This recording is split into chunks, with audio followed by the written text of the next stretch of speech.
साथियों नमस्कार। मैं विनय आपका स्वागत करता हूं आपके अपने YouTube channel our past and future पर। इतिहास की चल रही इस वेब सीरीज़ में हम लोगों ने अभी तक जो चीज़ें जानी हैं और जिन चीज़ों को समझा है, उन्हीं चीज़ों को मैं एक बार आपके सामने दोहरा देता हूं और उसके बाद हम लोग आगे की तरफ चलेंगे। अभी तक हम लोगों ने उन चीज़ों को देखा जिससे भारतीय इतिहास को जानने का और समझने का पता चलता है। उस चैप्टर को जो नाम दिया गया था वो भारतीय इतिहास को जानने के स्रोत, इस नाम से वो चैप्टर हमने कंप्लीट किया। उसके बाद हम लोगों ने देखा एक संक्रमण काल, जिसमें मनुष्य ने पाषाण काल से कैसे अपने आप को धीरे धीरे डेवलप करते हुए एक ऐसी सभ्यता तक विकसित कर लिया जो अपने आप में इतिहास में गौरवशाली है और स्वर्णिम अक्षरों में लिखी जा चुकी है। आज मैं इसी हड़प्पा सभ्यता का, जिसे हम लोग सिंधु सभ्यता भी कहते हैं, इस पर एक टिप्पणी करने वाला हूँ, या यूँ कह लीजिएगा एक प्रस्तावना इसके बारे में रखने वाला हूँ। तो आप सभी लोग इस चीज़ को ध्यान से देख लें और इससे पिछली वाली वीडियो को आप लोग एक बार और देख लें, जिससे आपको पता चल जाए कि मानव ने कैसे कैसे धीरे धीरे विकास किया।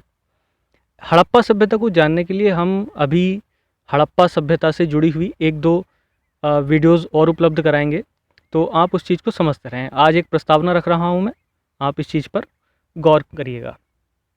चलिएगा शुरुआत करते हैं। तो सबसे पहले हम लोग ये देखने की कोशिश करेंगे कि हड़प्पा सभ्यता का समय क्या रहा और उसके जो अलग अलग नाम हैं वो नाम कैसे आए और उनके पीछे क्या कारण छुपा हुआ है। क्योंकि कोई भी चीज़ सबसे पहले अपने गुणों के कारण, अपने नामों के कारण पहचानी जाती है।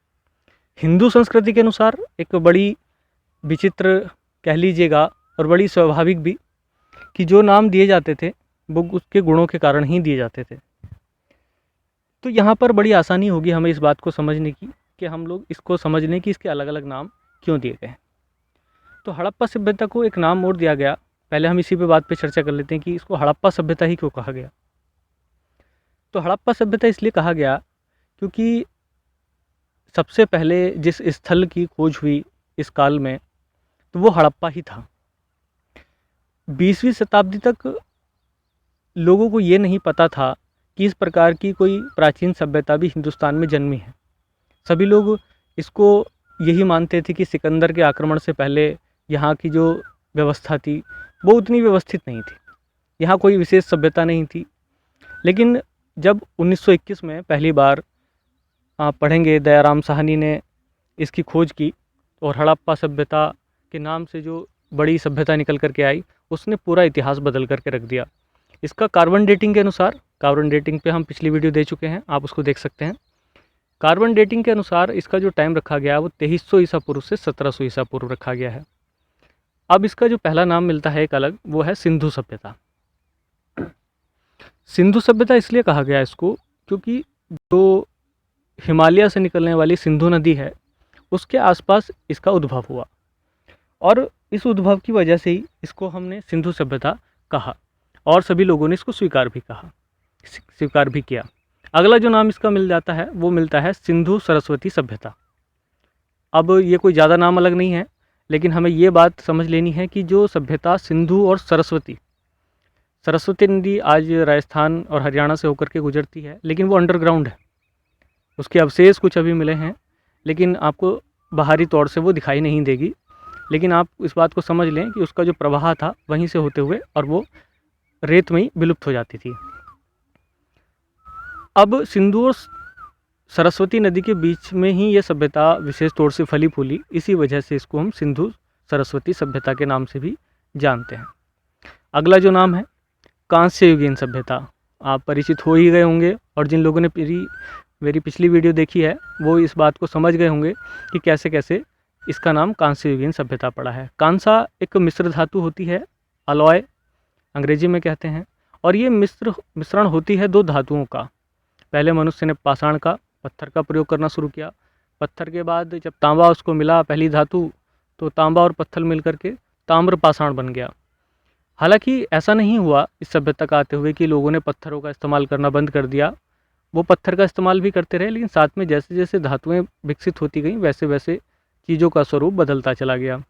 ऐसे ही थी तांबे की, और तांबे के साथ साथ जो अन्य धातु थी टिन, उससे मिलकर के एक नई धातु बनी जिसे कांसा बोलते हैं, ब्रॉन्ज कहते हैं।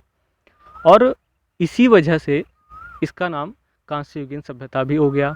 आप समझ सकते हैं इसको। और अगला बड़ा इंटरेस्टिंग नाम है इस सभ्यता का, मेलुहा। मेलुहा नाम आपको सामान्य किताबों में ऐसे नहीं मिलेगा किसके अन्य नामों में, लेकिन आप देखेंगे कि मेसोपोटामिया के जो अभिलेख हैं, मैं आपसे ये रिक्वेस्ट और करूँगा कि आप लोग जो नाम बीच में आते हैं कृपया उनको ज़रूर देखते रहें। मेसोपोटामिया की सभ्यता कहाँ जनरेट हुई, इस बात को आप लोग सर्च कर लीजिएगा, ये आपके लिए होमवर्क रहेगा। तो मेसोपोटामिया के जो अभिलेख मिले हैं, उस मेसोपोटामिया के अभिलेख में एक मेलुहा शब्द का इस्तेमाल किया गया, जिससे ये पता चलता है कि उस सभ्यता का मेसोपोटामिया की सभ्यता के साथ व्यापारिक लेन देन होता था। अब उस जब मेलुहा शब्द का अध्ययन किया गया और जांच पड़ताल की गई तो ये पता चला कि वो मेलुहा शब्द भारत की सिंधु सभ्यता के लिए ही प्रयोग किया गया था। इतनी बातों से आपको ये पता चल गया होगा कि हम कैसे कैसे हड़प्पा संस्कृति को अलग अलग नामों से डिस्क्राइब कर रहे हैं। चलिए आगे चलते हैं, कुछ महत्वपूर्ण बिंदु देख लेते हैं जो इसी से जुड़े हुए हैं।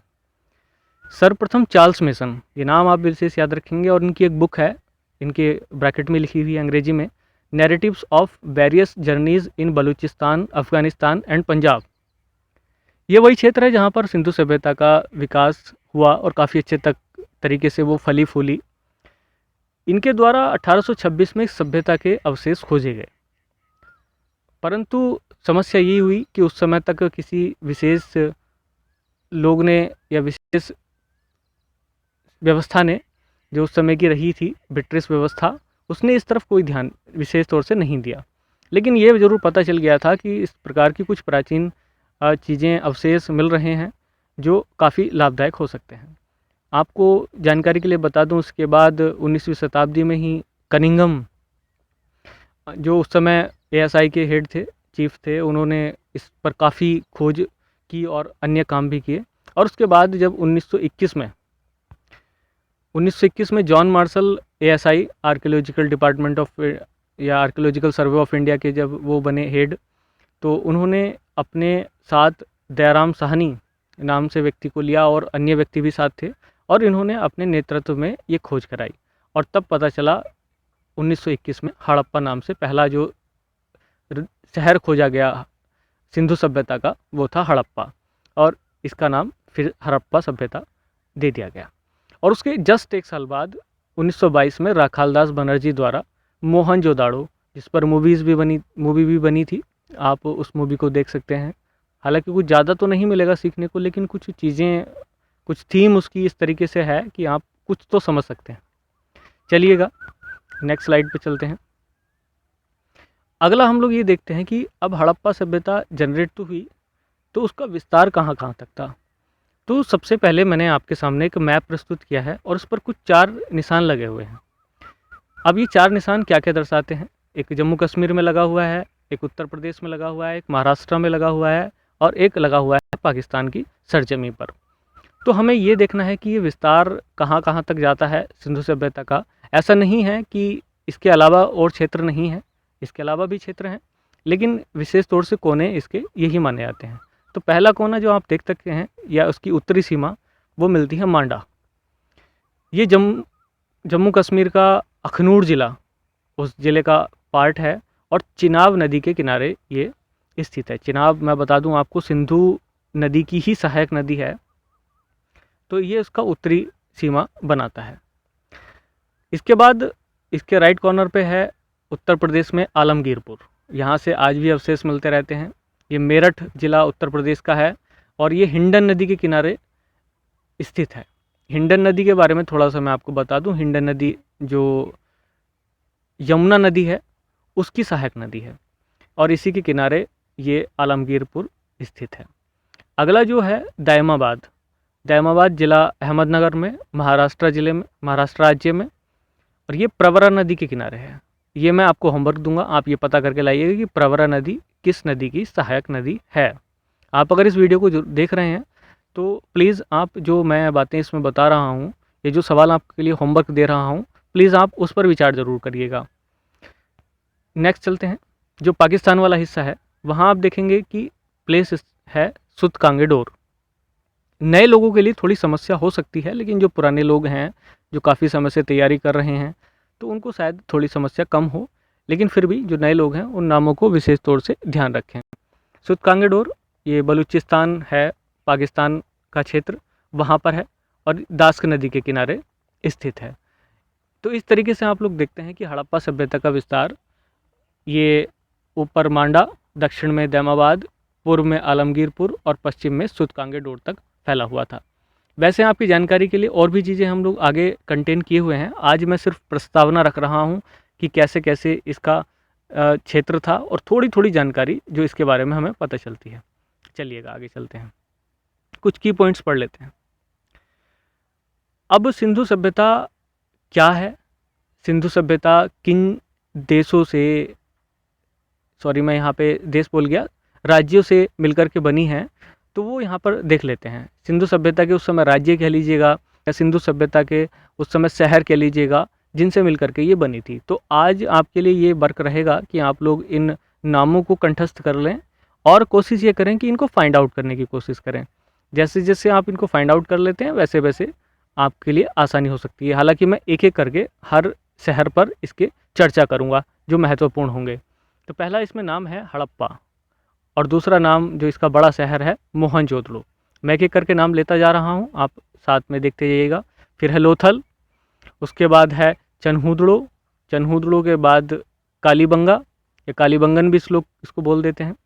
राखीगढ़ी उसके बाद महत्वपूर्ण स्थान है। बनावली, तो ये भी आप देख सकते हैं। उसके बाद रंगपुर, उसके बाद रोपड़, रोपड़ के बाद आप कोटदीजी, कोटदीजी के बाद सुतकोटदा और सुतकोटदा के बाद सुतकाह कोह। इनकी अलग अलग विशेषताएं हैं और यहाँ से कौन कौन से अवशेष प्राप्त हुए हैं इस बात पे भी हम लोग चर्चा करेंगे।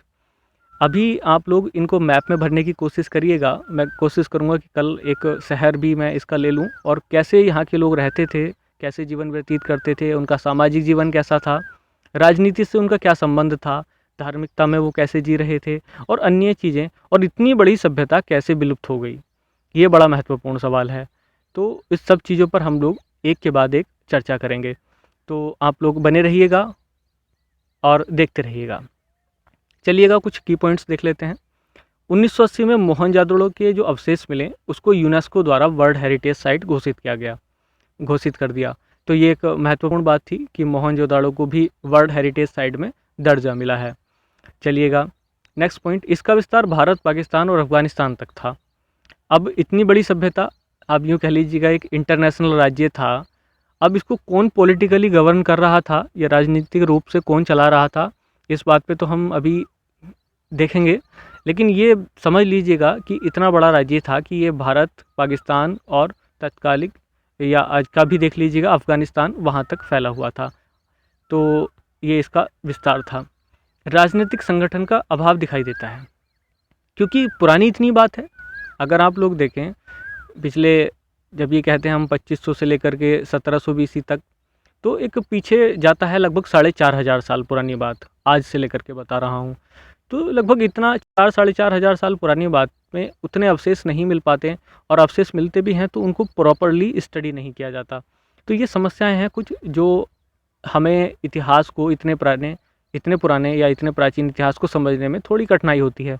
लेकिन बावजूद इसके हमारे जो रिसर्चर्स हैं, हमारे जो साइंटिस्ट हैं, उन्होंने अपना महत्वपूर्ण योगदान दिया और इसको, जिसको हम भारत की गौरवशाली इतिहास की सीरीज में रख सकते हैं, एक अपने इस उपयुक्त स्थान तक पहुंचा दिया।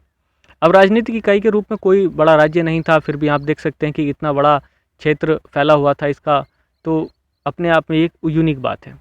कोई मंदिर के प्रमाण नहीं मिलते, पूजन तो होता था लेकिन उसके बाद भी कोई धार्मिक तौर से यूनिट नहीं बनती थी। जैसे आज आप देखते हैं कि बड़े बड़े ट्रस्ट मंदिरों के तैयार हो गए हैं और उसके अंडर भी बहुत बहुत सारे लोग काम कर रहे हैं। तो उस प्रकार का भी कोई मंदिर जैसा प्रमाण नहीं मिलता, ना ही कोई राजनीतिक संगठन मिलता है। लेकिन फिर भी इतने बड़े बड़े शहर और इतने विकसित शहर अपने आप में यूनिक है, और ये किसी अन्य सभ्यता में ऐसा दिखाई देने को मिलता नहीं है। इसलिए हम लोग अपनी सभ्यता को प्राचीन काल से ही एक अलग नज़रिए से और अलग तरीके से हम लोग देखते हैं। यही हमारे देश की विशेषता है और सिस्टम है। मेसोपोटामिया के सभ्यता के साथ व्यापारिक संबंध इसके रहे हैं। वो हम बात पीछे भी कर चुके हैं, क्योंकि मेसोपोटामिया के अभिलेख में इसको मेलुहा नाम से जाना गया है। तो ये अपने आप में एक महत्वपूर्ण बात है। साथियों, ये तो हुई आज की बात, और मैं ये कहूँगा कि आप लोग जब इस वीडियो को देख लें तो साथ ही साथ आप इस चैनल को सब्सक्राइब भी कर दीजिएगा, और साथ में जुड़ा हुआ बेल आइकन उसको भी प्रेस कर दीजिएगा, ताकि जो आने वाली वीडियोस हैं आप लोग उनका नोटिफिकेशन मिलता रहे आप लोगों को, और आप इस सीरीज़ को, वेब सीरीज़ को कंटिन्यू करते रहें। मैं उम्मीद करूँगा कि आप लोग इसको अच्छे से करेंगे, और इसी के साथ मैं विदा लेता हूँ। जय हिंद, जय भारत।